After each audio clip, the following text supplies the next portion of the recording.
He's also based in New Rochelle, has a news or a service on WVOX, an AM station. Okay. Recently served on the committee hosting the USS Cooperstown, which went out last few months ago. Graduate from Providence College, holds an MBA from Iona University, and is nephew of two World War II Navy officer fighter pilots, Ray Leahy and Nurse Florence Leahy. Has received the Outstanding Civilian Service Medal from the United States Army. So that's all great news. Very happy to introduce Ken.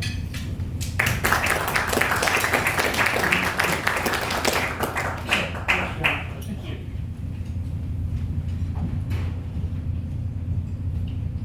John, I really appreciate the invitation. It's a great honor for me to be invited to be with you folks today. And as John mentioned, my aunt was a U.S. Navy officer from 1943 until I think 73, and was interested in a lot in the naval order, and she encouraged me to be a member. I've gone to a couple of your dinners, and my uncle Ray Leahy, I love talking about. He was a fighter pilot, and he was an engineer before World War II, went to NYC, and his job, my understanding was to test fighter planes when they got to Pearl Harbor before they put them on a carrier. And then he went on to work with RCA when I was like working for Google in the 50s, and went to work for Grumman when they put a man on the moon. He was a radar expert working for Grumman. I always think of him when I see the movie Apollo 13 and how the lunar excursion module got those astronauts back. And that was a Grumman product. So it's great for me to be here, and we've been doing media for about 15 years. Really came out of New York City Fleet Week. We were involved with Jack McGuirk's post up in Pelham, New York, which was hosting sailors and Marines, Coast Guard members on its Memorial Day parade as they were in New York City for Fleet Week. And one year we sent out a press release to the local radio station, WVOX, and the morning host, Bob Marone, called me up and said, "Can you call in and tell us about your plans?" So we did, and he said, "Call us up afterwards and tell us how Memorial Day went and the Fleet Week guests went." We did that. So a few weeks later, it's about to be Flag Day. So Bob Marone calls me up and says, "Ken, can you call up and tell us about flag protocol?" So I said, "Sure." I looked up my flag protocol online, and we started from then on doing reports on WVOX about veterans and the military. And it led to doing a weekly show, which we still do. We're in our 14th year. And in fact, my colleague Jack McGuirk is manning the fort today. We do the show every Monday from 2:30 to 3. We seldom miss a week. We're in on every Monday holiday. I always say that the soldiers and the sailors and the Marines don't get the holiday off if they're on duty. So we do our show. And from the Navy League, we've met a lot of people in the Naval Order. I wanted to start off by talking a little bit about George Dawn. And George is one of your honorees for the Samuel Morrison Naval Literature Award. And I was at the dinner, we received that about 15 years ago. And George has written, that book was on If by Sea. And then he's written, that he received the award for. He's written several others on the Revolution on the Hudson, 1812, the Navy's War, and a recent book on Lexington and Concord, which is all great reads. And so George and I have stayed in touch, and he's been a radio guest of ours quite a few times, talking about the books that he's written, how some of what he learned, they learned in the Revolutionary War is still applicable today.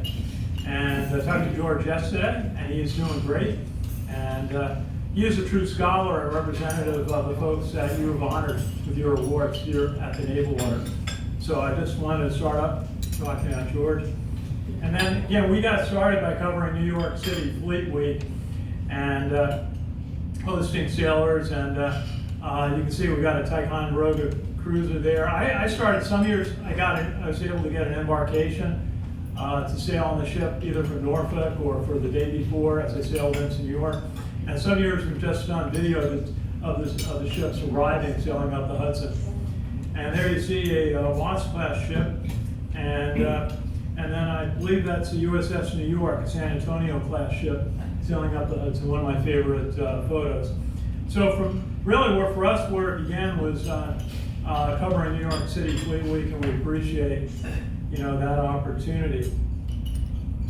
And as I said, we do a radio show every Monday with my colleague Jack McGuirk, Rapid Air Shell, and we have people calling in from all over the country to talk about military and veterans. One time we had 3 weeks in a row where we had lieutenant generals on the show. A couple of West Point connections, General Swan, and a couple of others that we met through West Point. But Jack's done a great job. He's incredibly reliable, and he did a great job, on things that we cover on the during COVID, the impact on veterans nursing homes and the VA. VA lost several hundred employees to COVID who died serving veterans, as well as the 20,000 veterans who died of COVID. And Jack did a really great job, week by week, profiling what the impact was of some of the terrible stats were coming out about the impact on veterans nursing homes. And we've been doing a lot on our favorite story that never ends, is the Electronic Health Record Project. How many of you folks know that over the last 15 years, the military has tried to create a whole new health record system that would create one record system from the day you enroll in the military to the day you need cemetery service. And it was supposed to be a $1 billion project. I remember Congressman John Hall was having hearings on it. It's now a $30 billion project. And we've been keeping up with Congressman Votes from the House Veterans Affairs Committee is on top of it. He was looking into the pharmacy aspect of the program, having problems last year. Cybersecurity has been a big topic for us. We were invited to attend a couple of the cybersecurity exercises at West Point, where they compete. They actually have a competition against the NSA every year. So we were able to sit in on that, and we've been able to keep up with some of the cyber experts. And it's something they don't talk a lot about, is cyber. But last fall, I was at the Association of U.S. Army conference at the press conference, and I got a chance to raise my hand, ask a question. So I asked the Secretary of the Army, Christine Wormuth, about cyber preparedness. And boy, was that a talking point for her about the amount of emphasis that they're putting on being prepared on cyber. And then she says, well, the chief here would want to talk about that. So Joe McGonville was sitting next to her on the dais, and he talked for a few moments about wanting to get the best and brightest into the cyber branch of the U.S. Army, and other services are doing the same. We talked a lot about Army ROTC programs. The Army produces 5,000 officers a year through Army ROTC. We've talked about to several colleges. There's 1,000 colleges involved in the program. We talked to a general who was supervising the program last year. We talked about Navy ship and submarine building. And over the years, talked a lot about how successful the Arleigh Burke-class ships have been. They keep making them. I think they're on the third version of the ship, and they're a huge success. Some of the others they've had problems with, the LCSs. We just commissioned the Cooperstown, and they hopefully they fix some of the problems that the LCS, the Littoral Combat Ships, were having. And then the big cruisers, they've had challenges with the Zonal class ship. They built 3 at a cost of $25 billion, and they're still trying to figure out what weapon to put on. And they think they may be able to test some laser weapons on that ship because they have this big power plant. Talked about the Air Force and their F-35s, the most expensive defense project the country has conducted. It's also a Navy and Marine Corps version. I see a lot more of the Marine Corps version of the F-35 than the Navy.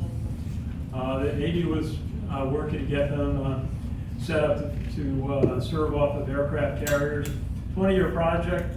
And now the big topic is hypersonic missiles. Missiles that can go 5 times the speed of sound. We're still trying to get a hypersonic expert. Because I keep talking about, at that speed, you have a lot of issues with heat building up on the surface of a plane or whatever it is. And how do you fly 5,000 miles an hour at low altitude.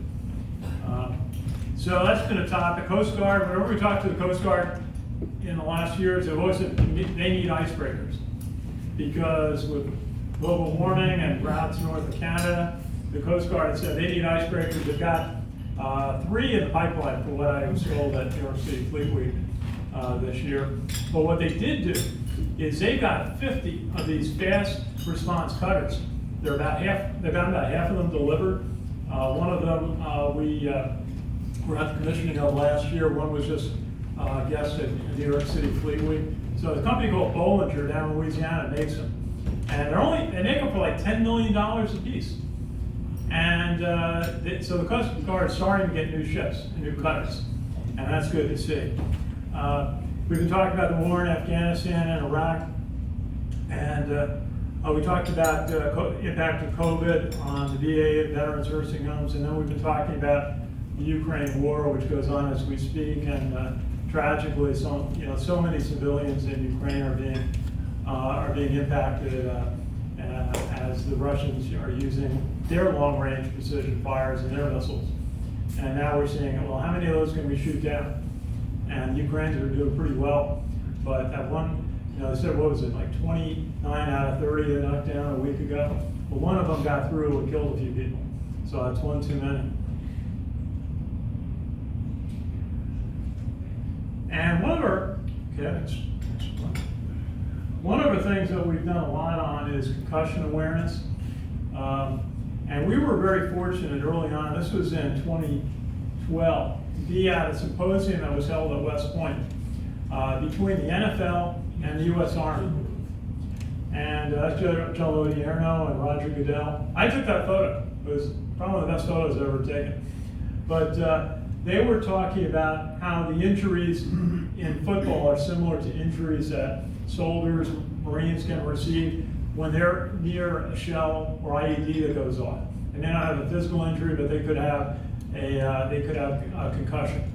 And how many people in the military weren't pulling themselves out of the line to take care of themselves. And then the NFL was starting. That was really, I think from that meeting on, the NFL said, yeah, we have a problem, we're going to fix it. And the word concussion protocol became in our language. Thank goodness that people understand the impact of concussions. But it was that meeting in 2012 at West Point. And what we found is we've been covering, we had this moment where we had some extra time on a radio station one day. We knew West Point had a football game that weekend, so I asked if somebody from Army Athletics would call in and tell us about it. Told me Bob Beretta did. And so we talked about the game, and at the very end of it, he said, you guys, if you come up to the game, you can sit the post game with the coach and the players. And my response is, we haven't missed a post game since. One of the best things we ever got involved with is Army football. Great people. Coach Jack McGuirk has turned the program around. They want to come, Commander-in-Chief trophy. I know they took a couple of games from Navy, but it's an incredible rivalry. And we get a chance to meet some of the players and coaches from Navy, and they're great folks. One of the nice opportunities we had during COVID is we got one night I'm sitting in my office and I get a message, I think it was on LinkedIn, from the head of public relations of the VA. It was somebody I'd been emailing back and forth because they were on social media pretty often. And he said, Ken, our Dr. Stone's coming up to your area, Yonkers, and as they open up a new treatment center for COVID. And they'll do a press conference, you can participate. So we did. So this is the head doctor of the VA, the world's largest medical organization.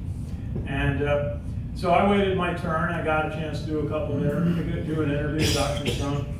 And one of the things that helped, because we covered the VA regularly, I knew the tragic toll that had been taken on doctors and staff of the VA during COVID.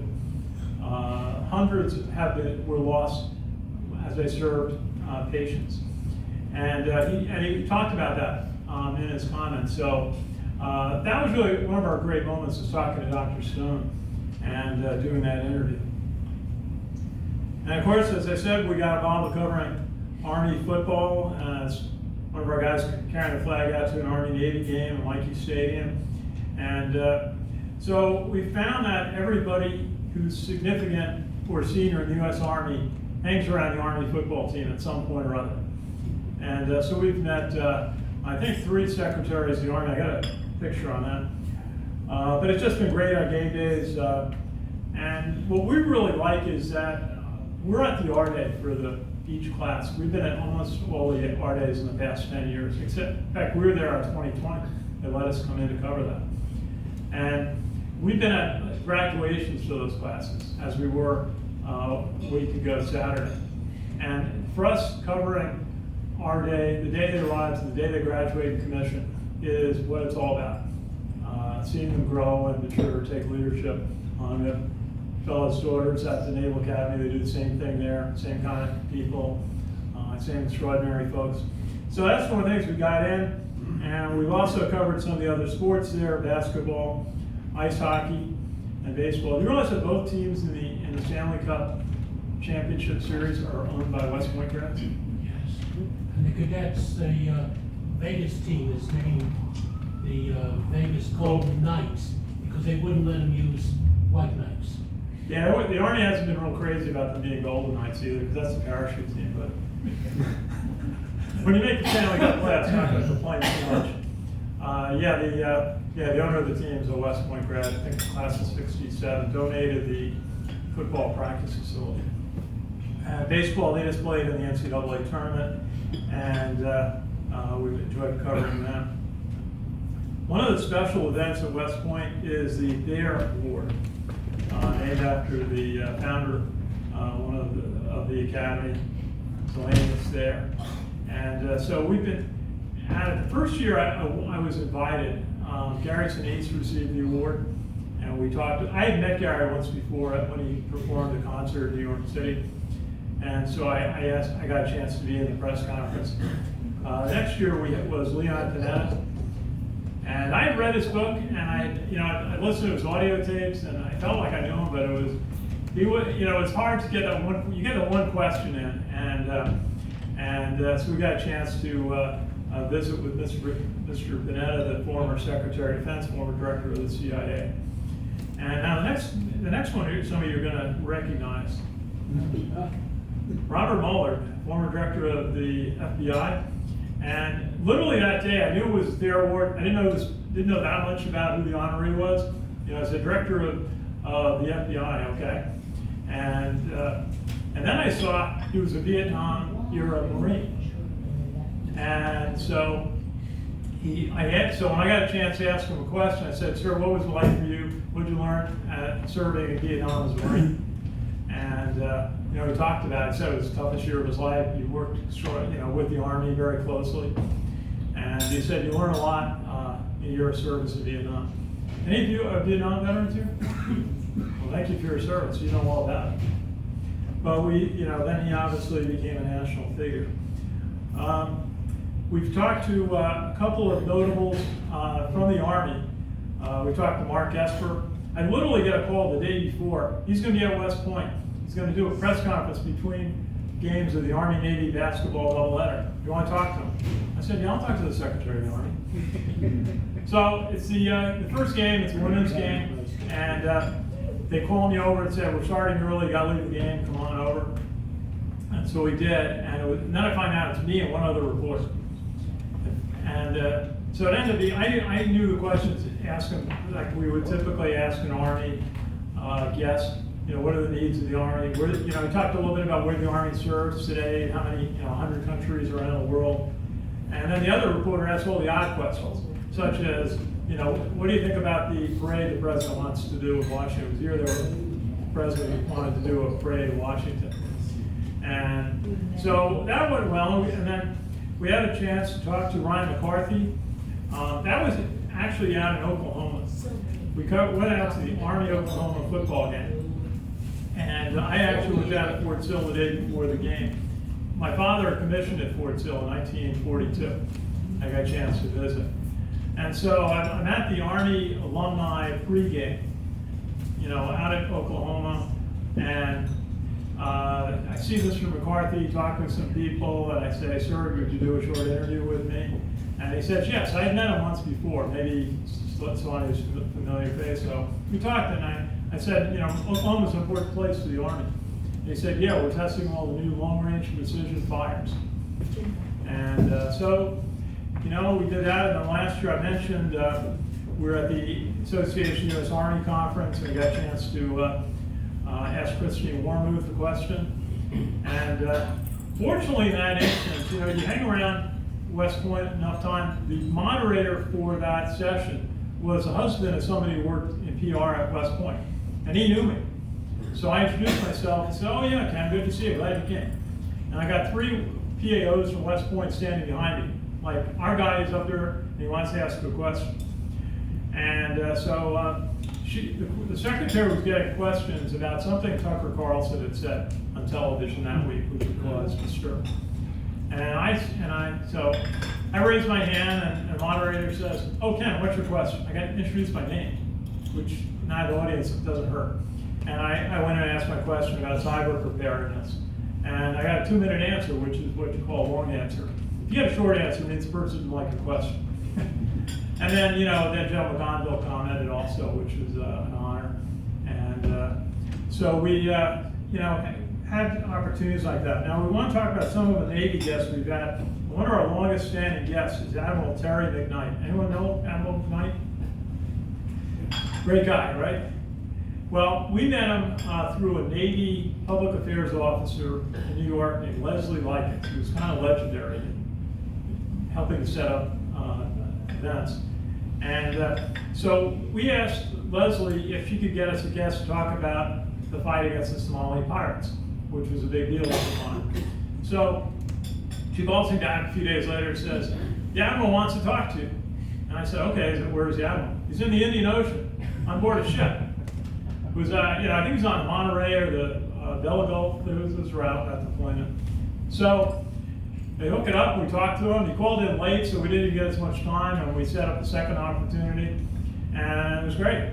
And then a couple of months later, we set up there was another interview we were going to do, and Lesley decided, oh, Ken, why don't we come up there and sit in the studio with you when you do this interview. We actually were contacting somebody in Iraq, a Navy PAO there, named Sean Reardon, actually, good guy, great guy. Anyway, so she comes up, and I said, Lesley, why don't you come to my office, we'll have lunch beforehand. So she does, she brings a Navy officer with her. It turns out this fellow had been the navigation officer on the ship that Adm McKnight had called us from. And he told us they had to turn the ship in a certain direction to get the saddle. I'm thinking, they did all this for us, for a little radio station in New Rochelle, New York. But they did, and the Admiral wrote a terrific book on that called Pirate Alley, which is a great summary of how they put together the counter-piracy strategy. And we talked to him. He's one of our regular guests, so we see him down at the Navy League conferences in Washington, and just so supportive of us. And then there's Mike Manazir. Anyone know Mike Manazir? The Admiral. We met him at a Navy League. Yeah, breakfast, you know, 7 or 8 years ago. And he was kind of touting the F-35. That was kind of his topic of the day. And so we talked, I did an interview, and I asked him, one of my packed questions is, what was your favorite thing you did in the military? You know, and he said, commanding officer, USS Nimitz. And I said, wow. Because he didn't mention that in his talk before. He was a Naval Academy grad, an F-30, well, I don't know, I forget which plane he flew. Which one? F-14. F-14 Tomcat. And he was a Top Gun pilot, and then he said it was a big break for him to leave flying to, he had to learn nuclear propulsion, and then became CEO of the Nimitz. And so he has a book out, Lead to Win. I bet if you asked him, he'd come up and talk to you. It's a great book on he's doing. Now we've got to talk about one of our friends, Gavin. Mikhail told Gavin we were featuring it in this, and he wrote, we were talking over lunch about his time in the Navy as a submarine sailor. And he wrote a book on the Sturgeon, which was an early nuclear propelled ship. And the book was called Stealth Boat, because it was about the technology of the submarine. Well, at least that's what the publishers thought. It was really about growing up in the Navy. is what happens when you go in and you take the job that you're asked to do. I think you started in the kitchen, right? Oh, yeah. And then you became a yeoman, and Yeah. you took on the world as a yeoman. Yeah. And so we've been, you know, Gavin's another person that we call on frequently for as a guest on our radio show. And then there's Fleet Master Chief Ray Kemp. And Master Chief, we met at New York City Fleet Week on the Kearsarge when he was Chief Petty Officer. He gave us a tour, and he came up to Pelham with his group sailors for Fleet Week. And he went on to be a Master Chief of the on the Samson, and then on the Harry Truman. He was Chief Master Chief on the Harry Truman for one of their deployments. And the thing they said when they got back, we didn't lose anybody on this tour. And that's what they were all saying was the most important thing. When they went out for 9 months for a combat tour, they didn't lose anybody. And Ray is now with the American Battle Monuments Commission. He just spoke at the Battery Park tribute to the Battle of the Atlantic, and then he was sent to, he went to Paris for a observation there, and then he went to North Africa. The American Battle Monument Commission has approximately 20 overseas cemeteries, beautifully maintained. We actually went to the cemeteries in Italy in 2005, and they're immaculately maintained. And we were at the retirement for Fleet Master Chief Kemp. He was at one point the senior sailor in the entire Navy when the Master Chief of the Navy retired. And we were invited to be at his retirement on board the USS Truman down in Norfolk, which was a thrill. I talked a little Navy football, and Malcolm Perry was one of those guys, when your opponent, you're glad he graduated. What a quarterback for Navy. Not a big guy to see. He's not, you know, it's barely, you know, it's probably only about 5'10" or so. But boy, was he quick and athletic. So after, you know, in 2019, they really beat Army pretty badly. He had like 5 touchdowns, ran for almost 300 yards. One of the best performances in the history of the Army-Navy game. So afterwards, we're in the press conferences, and we're going out to the field with fellows helping me with a camera, and we go out the tunnel down at the link, and who do I see out of the end zone standing by himself? But Malcolm Perry. After he had the game of his life, he's on every sports show in the country, and he's standing by himself in the end zone. He was obviously waiting to be interviewed on a national outlet, and nobody was there with him. Usually, you know, somebody from the Navy staff will be with a VIP like that. But he was by himself, so we went up to him. I met him briefly at the media day, and I said, "Can we do an interview?" And he was gracious. He said, "Yes." So we did a quick, about a minute and a half. And, you know, it's just sort of neat, you know. You have to be ready in media work when there's an opportunity to talk to somebody. And I can't not talk about our friend Ken Niumatalolo, the former Navy coach. That was from our interview we did at Media Day. And this year, I didn't realize he was under pressure to win. Because he said, "You know, Ken, I actually know what's the best thing about the Army-Navy game." He said, "Beating Army 10 times. And so they lose by a field goal that could have hit the crossbar, and didn't, and he was gone the same day. And we'll see how Navy does. But boy, he was a good man, good player, good leader. And I think some of it's a loss. He'll be at another school, you know, in the near future.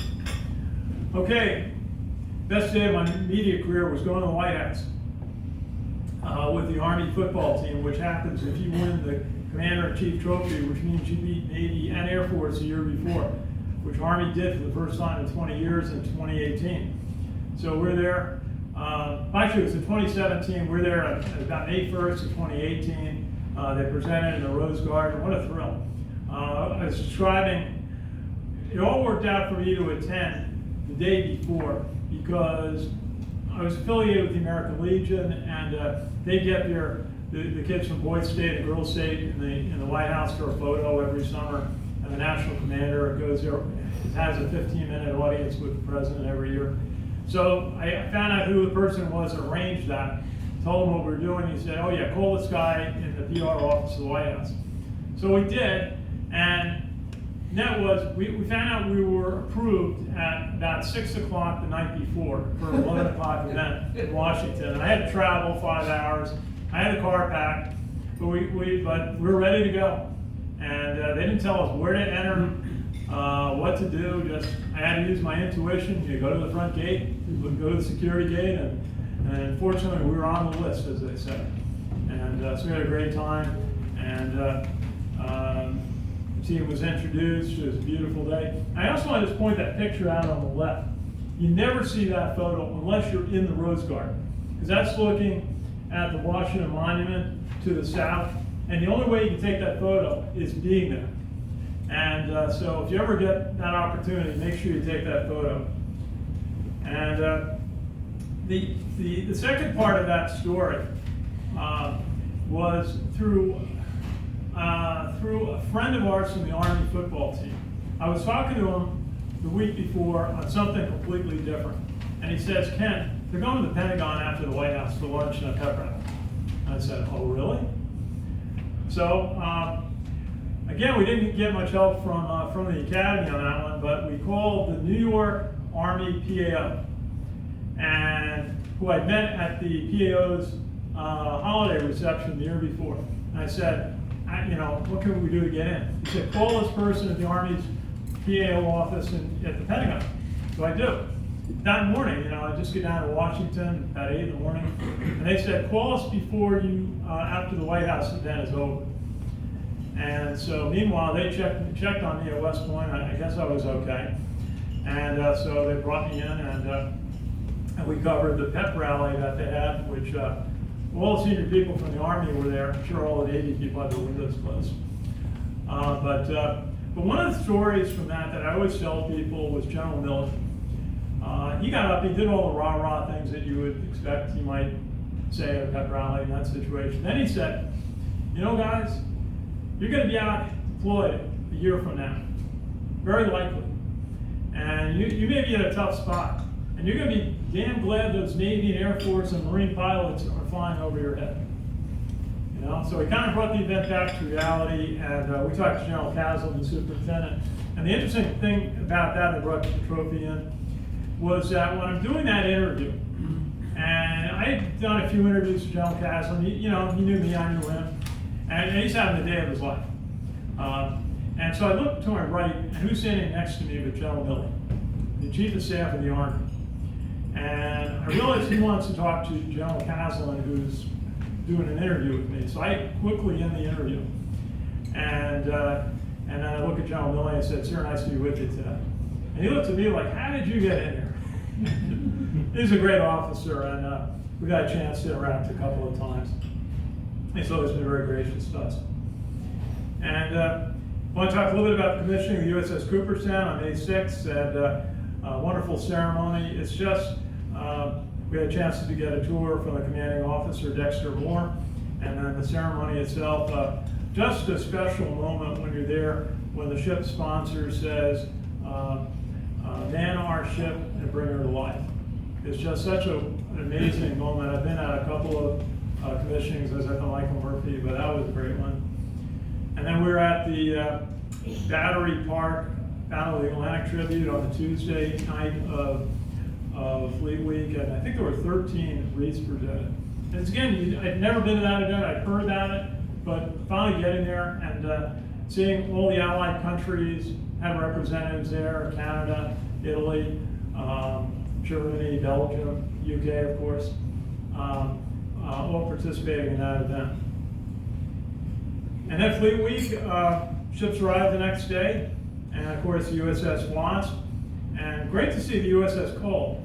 When it was last in New York for Fleet Week, I made a point of going out to Red Oak, Brooklyn to get a chance to tour the ship and visit the ship, which of course was attacked by terrorists in the Middle East, and the loss of life of a number of sailors.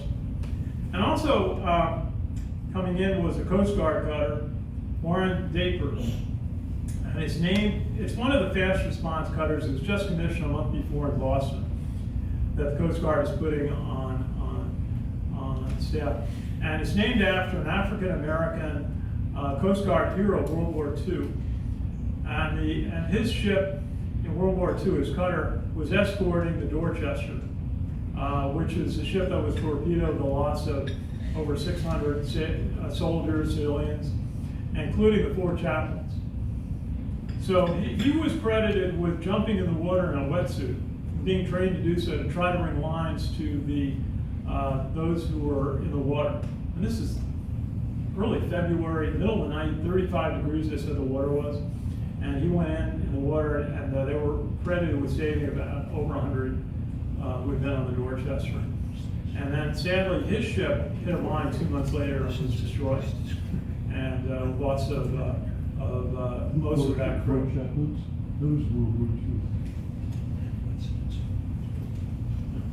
Did I get that right? Did you mention wetsuits in World War II? That's what the story they said at this event was, is that the commander of that Coast Guard cutter, World War II, trained some of the sailors to wear wetsuits and dive in the water after those who were in the water off of a ship. Wetsuits didn't exist.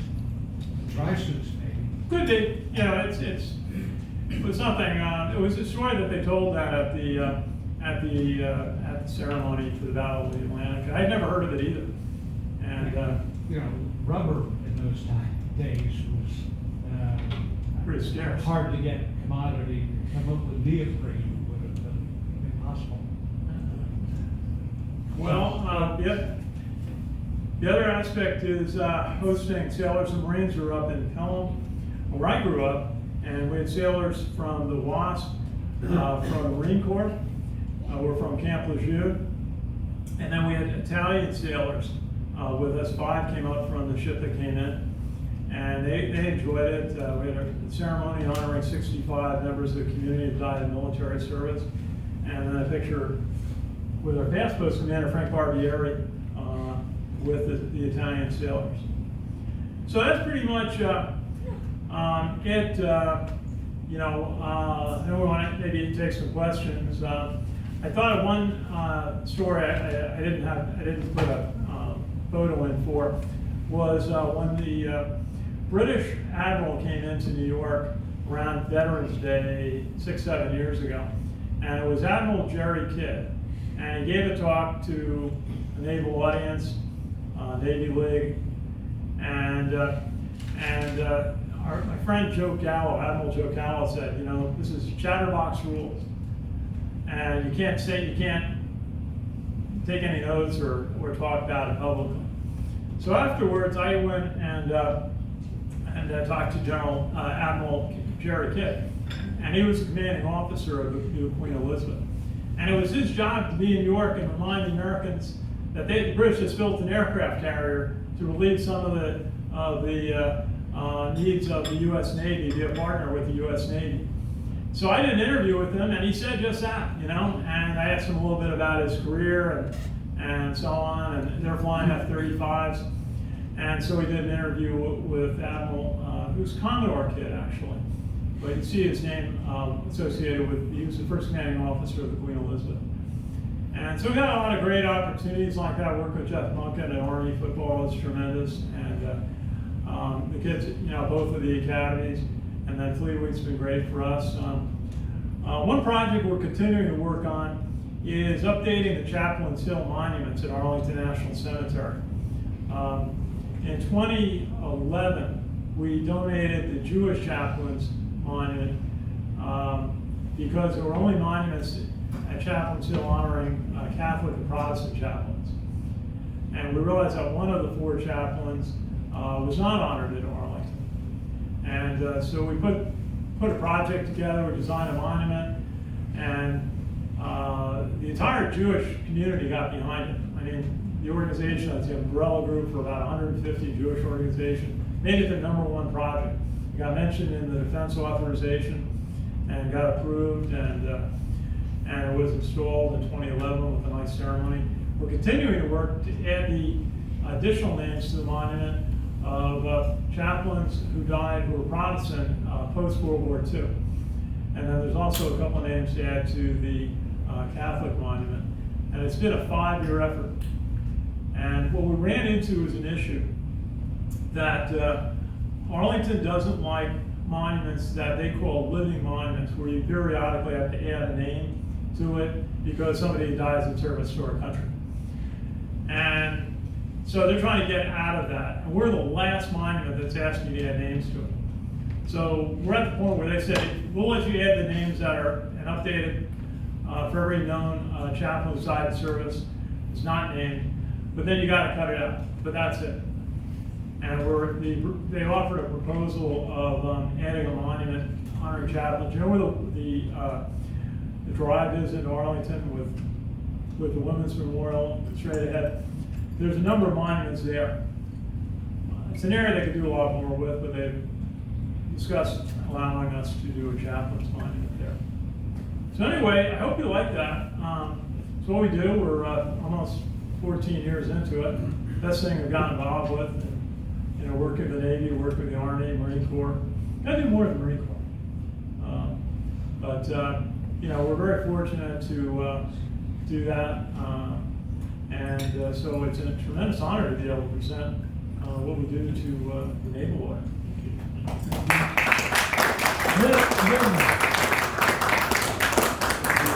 Any questions? Ken, we've always appreciated the fact that you videoed the interview that I did with Colonel Mendes in 2018 at his home. He's a rather interesting person, to say the least. Would you consider, for perhaps the Naval Order website, particularly New York Commandery, do a further interview of anyone else that's a member of this commandery that has an interesting background? Well, absolutely. What we find is everybody who served in the military has an interesting background. Everybody's got a story. So yeah, that would be something we would enjoy doing. That's what I consider kind of our number one priority, is documenting the service and history of veterans. And so yeah, I'd be very pleased to do that. But maybe I'll work with you. Maybe we could arrange a time when we could have a group meeting at some point and you conduct these interviews. Sure. Yeah. Sure, I'd love to do that. And we, you know, actually through the pandemic, we started doing a lot of things on Zoom. We started covering Army football practice on Zoom. You mentioned the 4 chaplains. What ship were they on? The Dorchester. Georgia? Yeah, it was made, what was it, February 3rd, March 3rd of 43. February 43. February 43. 40. And so I thought it's great, you know, it's a very nice idea of the Coast Guard to honor that Coast Guard hero. And so anyways, it's anyone else follow Army Navy football? Okay, yeah, you got a daughter there. Granddaughter. Granddaughter, that's right. Yes. Well, it's been great. The kids are tremendous, and we get a chance to cover it. Usually at the media day, week before the game, we get to talk to all the Navy players, the captains. And Getting geographic bias though. what's that? You're leaning more towards the Hudson Valley Institution and not the Chesapeake Institution. They get a lot of attention, so it's great to talk to them. I mean, we respect what they're doing and their future careers. You know, one of the guys who was really interesting to meet was Keenan Reynolds, their quarterback a few years ago. What a competitor! What a tough guy! He's the toughest guy I've ever had to interview. I mean, he's looking me in the eye, and like, you're talking to me. And we did a quick interview with him. But boy, was he a tough customer. You know, he beat Army a bunch of times and played in the NFL.